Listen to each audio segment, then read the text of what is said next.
श्रद्धा murder case को लेकर जो बड़ी खबर है वो आपको बताते हैं। हत्याकांड की गुत्थी को सुलझाने के लिए कई राज्यों में इस वक्त पुलिस सबूतों की तलाश कर रही है। दिल्ली पुलिस अब से थोड़ी देर पहले आफताब के घर पहुंची है और क्राइम सीन को रिक्रिएट किया जा रहा है।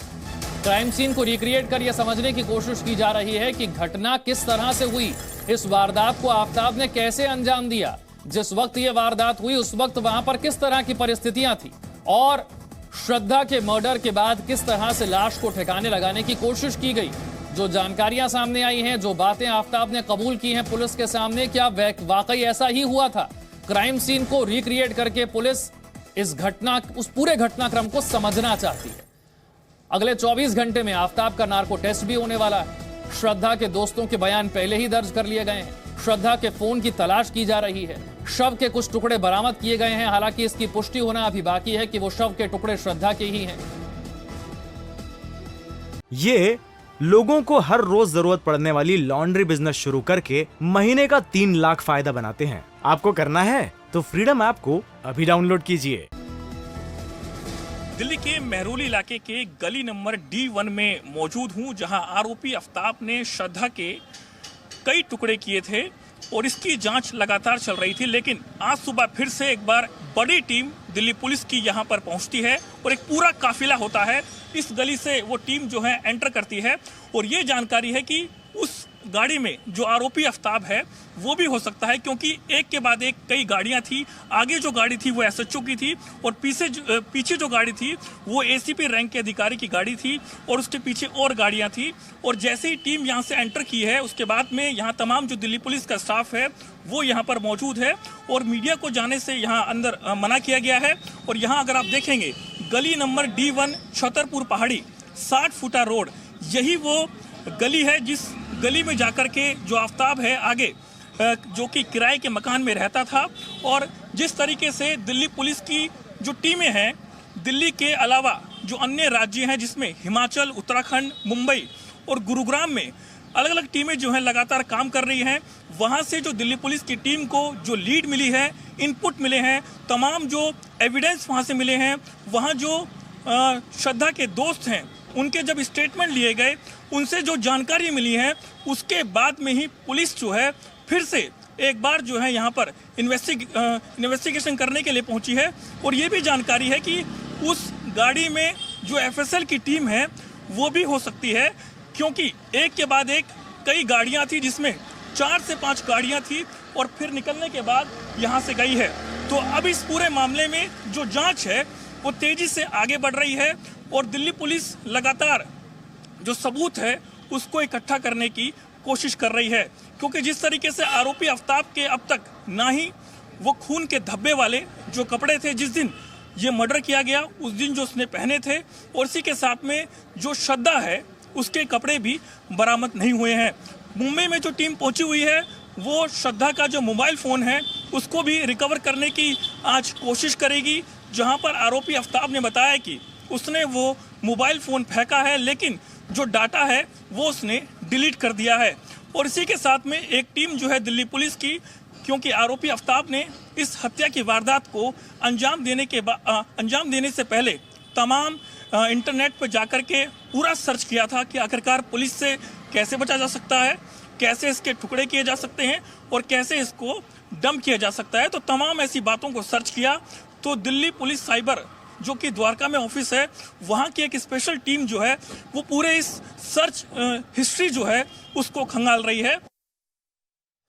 तो दिल्ली पुलिस की एक टीम जो है वो आफताब के घर पहुंची है और क्राइम सीन को रिक्रिएट करने का काम एक बार फिर से किया जा रहा है। पूरे घटनाक्रम को समझना चाहती है पुलिस कि उस रात क्या हुआ था, वारदात के दिन हुआ क्या था, किस तरह से इस पूरे घटनाक्रम को अंजाम दिया गया, इस वारदात को अंजाम किस तरह से दिया आफताब ने, वारदात के दिन क्या हुआ था, किस तरह से मर्डर हुआ, कौन से हथियार का इस्तेमाल किया गया, इसके बाद शव के टुकड़े कैसे किए गए, उन टुकड़ों को कहां पर छिपाया गया, जो बातें आफताब कह रहा है उनमें कितनी सच्चाई है। इस घटनाक्रम को, क्राइम सीन को रिक्रिएट करके यही समझने की कोशिश की जा रही है। अगले 24 घंटे में आरोपी आफताब का नार्को टेस्ट भी हो सकता है। श्रद्धा के दोस्तों के बयान दर्ज किए जा चुके हैं, श्रद्धा के फोन की तलाश की जा रही है और आफताब के परिवार की तलाश भी की जा रही है। उनके परिवार के जो मेंबर हैं उनके बयान भी दर्ज किए जाने हैं। श्रद्धा हत्याकांड में अब तक कई खुलासे हो चुके हैं। लेकिन जो शव के टुकड़े मिले हैं अब तक उनकी पुष्टि नहीं हो पाई है कि वो टुकड़े श्रद्धा के शव के टुकड़े ही हैं। जब तक डीएनए सैंपल मिलान नहीं हो जाता तब तक साफ तौर पर नहीं कहा जा सकता। दिल्ली पुलिस की टीम आफ्ताब की जहां पर घर पहुंची है वहां से नीरज गौड़ मेरे साथ हैं। मुंबई में भी इस वक्त दिल्ली पुलिस की एक टीम है, वहां से नीलेश मेरे साथ जुड़ रहे हैं। पहले नीरज, दिल्ली पुलिस की जो टीम पहुंची है आज क्या कार्रवाई कर रही है? देखिए, क्योंकि ये जानकारी है कि सुबह तकरीबन 10 बजे के आसपास दिल्ली पुलिस के जो अधिकारी हैं वो यहाँ पर पहुँचते हैं, जिसमें एसएचओ और एसीपी और उसी के साथ में एडिशनल डीसीपी रैंक के अधिकारी होते हैं। और ये जो आप गली आप देख रहे हैं, इसी गली से ही आगे की तरफ जाएंगे तो लेफ्ट साइड में ही आरोपी आफ्ताब जो है वो किराए के मकान में यहाँ पर रहता था, जो कि श्रद्धा के साथ में। और सुबह के वक्त यहाँ पर जब टीम पहुंची तो उस गाड़ी में आरोपी आफ्ताब भी था। तो पुलिस के जो अधिकारी हैं, जो हमारे सूत्र हैं, उनका कहना है कि इस पूरे मामले में जो मुंबई में, हिमाचल में, उत्तराखंड में जो तमाम सबूत मिले हैं उसको वेरीफाई किया जा रहा है और इसी के साथ में वहाँ फिर से रिक्रिएशन किया जा रहा है कि आखिरकार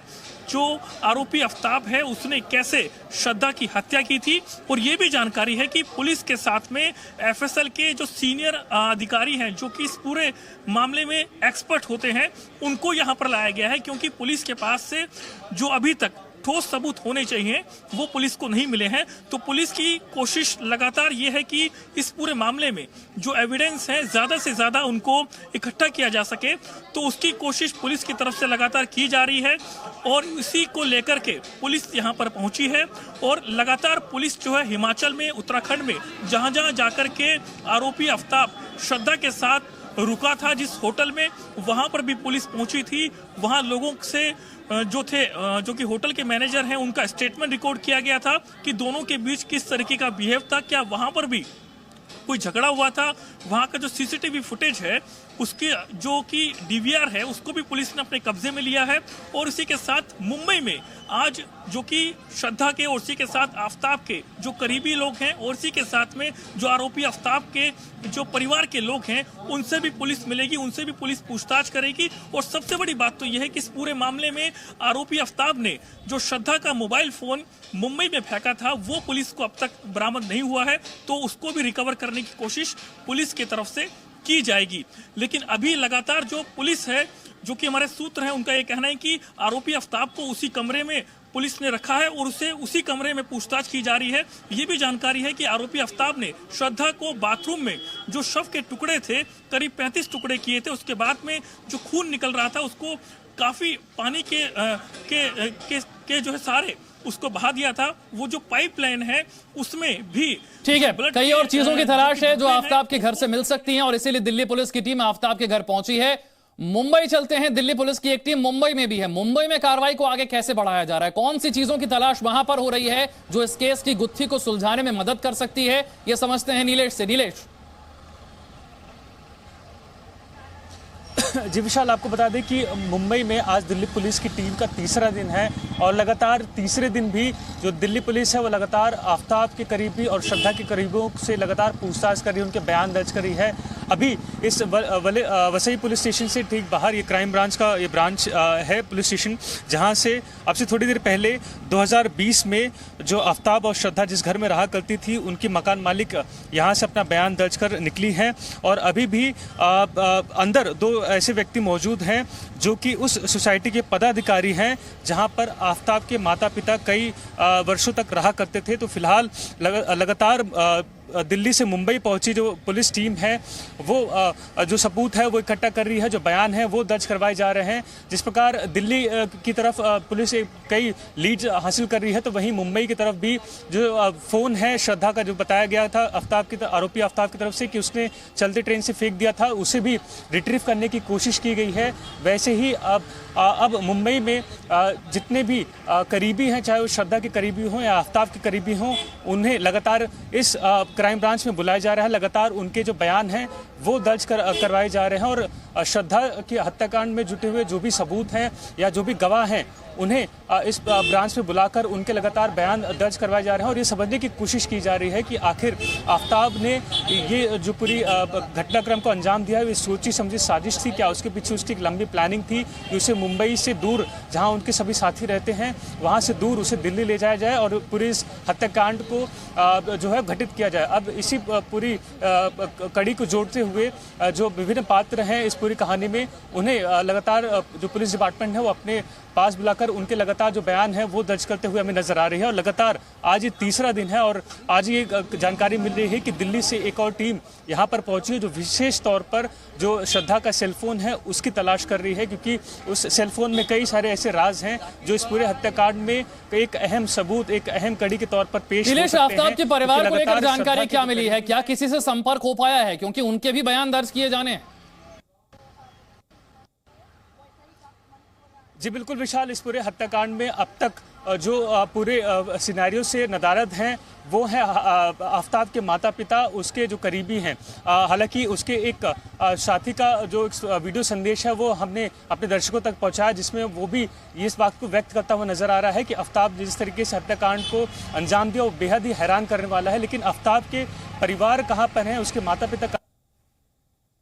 पुलिस के पास अब तक जानकारी है और ना ही मीडिया के समक्ष उन्होंने अपना अभी तक कोई पक्ष रखा है। हालांकि लगातार ये बात कही जा रही है कि पुलिस जो डिपार्टमेंट है, चाहे वो मुंबई पुलिस डिपार्टमेंट हो या वसई माफ करिए दिल्ली पुलिस डिपार्टमेंट हो, वो दोनों ही जो टीमें हैं लगातार आफ्ताब के परिवारगण उनके करीबियों की तलाश में है क्योंकि वो भी ये समझना चाहते हैं कि क्या इस चीज़ के पीछे सिर्फ आफ्ताब इकलौता एक किरदार है या उसके माता पिता भी कहीं ना कहीं इस पूरे घटनाक्रम से वाकिफ थे। क्योंकि ये अब तक जितने भी बयान सामने आ रहे हैं उसमें हर कोई ये कह रहा है कि श्रद्धा के साथ मारपीट होती थी, ये उन्हें जानकारी थी। यानी कि अब जो पुलिस है उसको दायरा बढ़ाते हुए उनके परिवार तक भी पहुंचने की कोशिश कर रही है और इस बात को समझने की कोशिश कर रही है कि क्या उनके माता पिता को भी आफ्ताब के रवैये को लेकर जानकारी थी और अगर थी तो क्या उन्हें ये भी पता था कि वो इतनी बुरी तरीके से श्रद्धा के साथ मारपीट करता था, और अगर ये सारी जानकारी थी तो उन्होंने बिल्कुल ये जानकारी आफ्ताब के परिवार से मिल सकती है लेकिन अब तक किसी से संपर्क नहीं हो पाया। नीरज के पास एक बार फिर से चलते हैं। नीरज, अगले 24 घंटे में नार्को टेस्ट भी हो सकता है आरोपी आफ्ताब का,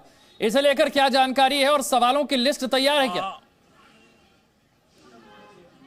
बिल्कुल विशाल, क्योंकि जिस तरीके से जो एफएसएल के अधिकारी हैं, जो उनके डायरेक्टर हैं, उनसे बात हुई थी, लेकिन ये कयास लगाया जा रहा है कि कल यानी सोमवार को हो सकता है, लेकिन अभी तक उनके पास में किसी भी तरीके की कोई प्लानिंग उन्होंने अभी तक नहीं की है, ना ही दिल्ली पुलिस की तरफ से उनको अभी बताया गया है। तो ये डेट जो है आगे भी बढ़ सकती है, ये जानकारी है। लेकिन अगर जरूरत पड़ती है तो बहुत ज़्यादा अगर उन पर प्रेशर होता है तो वो उसको कर भी सकते हैं, लेकिन कल होगा या नहीं होगा अभी इस बारे में कोई क्लियर नहीं है जो कि एफएसएल के अधिकारी हैं उनकी तरफ से। वहीं अगर बात की जाए अभी फिलहाल यहाँ देखेंगे तमाम जो कि दिल्ली पुलिस का स्टाफ है वो इस गली में मौजूद है और जो कि आफ्ताब का घर यहाँ से कुछ ही दूरी पर है। और अब इस पूरे मामले में दिल्ली पुलिस का जो सहारा है वो नार्को टेस्ट भी हो सकता है, क्योंकि पुलिस का कहना है कि जब आरोपी आफ्ताब से पूछताछ की जाएगी तो वैसे बहुत से सवाल होंगे जिनका जवाब दिल्ली पुलिस को नहीं मिला है और पुलिस को ये भी लग रहा है कि लगातार वो दिल्ली पुलिस की जांच को भटकाने की कोशिश कर रहा है। जब पुलिस एक सवाल को बार बार करती है तो वो अलग अलग तरीके से सवाल का जवाब देता है, तो पुलिस को ऐसा लगता है कि पुलिस को गुमराह कर रहा है। लेकिन पुलिस उसके बताए ठिकानों पर, उसकी बताई जगहों पर पुलिस की टीम बिल्कुल नीरज, आप नजर बनाए रखें, आपसे आगे अपडेट लेते रहेंगे। नार्को टेस्ट को लेकर सवाल तैयार हो रहे हैं, लेकिन नार्को टेस्ट होगा या नहीं नीरज बता रहे हैं कि अभी ये साफ नहीं है। ये लोगों को हर रोज जरूरत पड़ने वाली लॉन्ड्री बिजनेस शुरू करके महीने का 3 लाख फायदा बनाते हैं। आपको करना है तो फ्रीडम ऐप को अभी डाउनलोड कीजिए।